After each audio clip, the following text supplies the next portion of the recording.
अस्सलाम वालेकुम friends, welcome back to top smarties drama serial दाव। नेहा तो अपनी माँ के जाने के बाद बहुत अकेली हो गई। माँ के खाली कमरे में जाती है तो माँ को याद करके बहुत रोती है। ऐसे में ये हमसाए की आंटी ही तो आकर नेहा को तसल्ली देती है और फिर उसके लिए खाना भी लेकर आती है। अलमास बेगम को आज भी सिर्फ अपने बिजनेस की पड़ी है, इसलिए तो वो नेहा से कहने लगी, बेटा घर चलो, वहां पर सब तुम्हारा ख्याल रखने के लिए हैं। मैं रानी से कहूंगी तुम्हारा हाथ से ख्याल रखेगी। क्यों खुद को इस गम में हलकान किए बैठी हो? किसी के मरने के बाद उसके साथ मरा नहीं जाता। तुम खुश रहोगी तो देखना तुम्हारी माँ तुम्हारे हाथ में आया करेगी और तुम इस तरह से काफ़ी मुतमिन हो जाओगी। लेकिन उसके लिए तुम्हें पहले खुश रहना बहुत ज़रूरी है। तुम जानती हो ना, मैं भी तुम्हारे पास नहीं रुक सकती। मेरे पार्लर का बहुत खर्च होता है, मेरा बिजनेस है वो।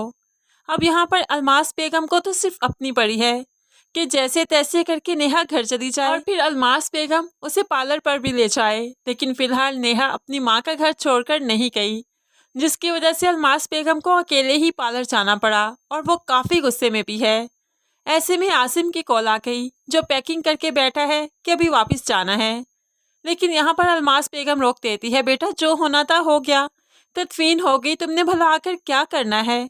तो मुझे गलत मत समझना, मैंने कल भी तुम्हें नहीं आने दिया। देखो मैं तुम्हारा बुरा नहीं चाहती, जाने वाले चले जाते हैं, तुमने आकर भला क्या करना है? तुम्हारी नई नई जॉब है, तुम वहाँ पर ध्यान दो। और ये सब कुछ तुम्हारे और नेहा के लिए ही तो सोच रही हूँ कि तुम लोगों का फ्यूचर ब्राइट होगा, और मुझे क्या लेना देना भला। तो आसिम कहने लगा, ठीक है, आप जो कह रही हैं बिल्कुल ठीक है, लेकिन फिर भी प्लीज़ आप नेहा का ख्याल रखिएगा। अब तो अलमास बेगम और भी गुस्से में आ गई, क्योंकि वो नहीं चाहती कि आसम बार बार इस तरह से नेहा की फिक्र करे, लेकिन फिर बेटे को कुछ कह भी नहीं सकती। सिर्फ प्यार प्यार से ही उसको वहीं पर रुकने का कह दिया और वो फिर रुक भी जाता है। सुंबल का जब पेपर खत्म हुआ तो वो फौरन से पहले सीधा अपनी भाभी के पास जाती है, जहाँ पर नेहा काफ़ी अकेली थी, रो रही थी।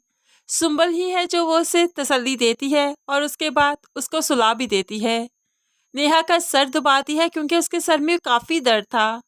इस तरह से उसे काफ़ी लेट हो गई कि वो लेट ही घर पहुंची, जहां पर फिर अलमास बेगम सुंबल से कहने लगी, तुम्हारा पेपर तो दोपहर का ख़त्म हो गया ना, अभी शाम होने वाली है, इतनी देर कहाँ थी तुम? तो सुंबल बता देती है, भाभी के पास गई थी, वो काफ़ी डिप्रेशन का शिकार हैं, हमें उनके पास होना चाहिए ना। तो अलमास बेगम कहने लगी, तुम भला वहाँ क्यों गई थी? हम सब हैं ना उसके साथ, तुम्हें फिक्र करने की ज़रूरत नहीं।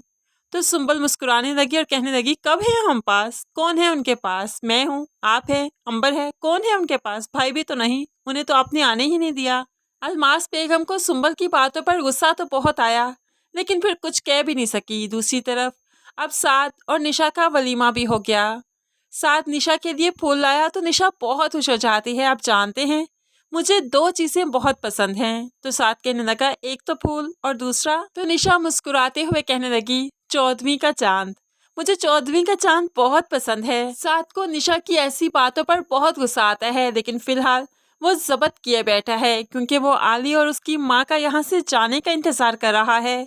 उसके बाद ही तो वो निशा को अपना असल रूप रंग दिखाएगा। निशा माँ से मिलने गई तो माँ काफ़ी परेशान है।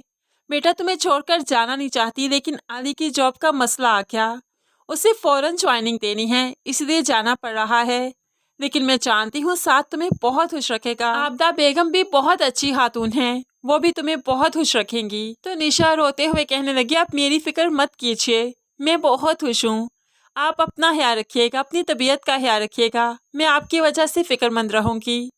अब यहाँ पर निशा और माँ क्या जाने कि ये तो दोनों की आखिरी मुलाकात है। उसके बाद तो जब ये लोग वापस आएंगे तो इनकी बेटी इन्हें कब्रिस्तान में ही मिलेगी।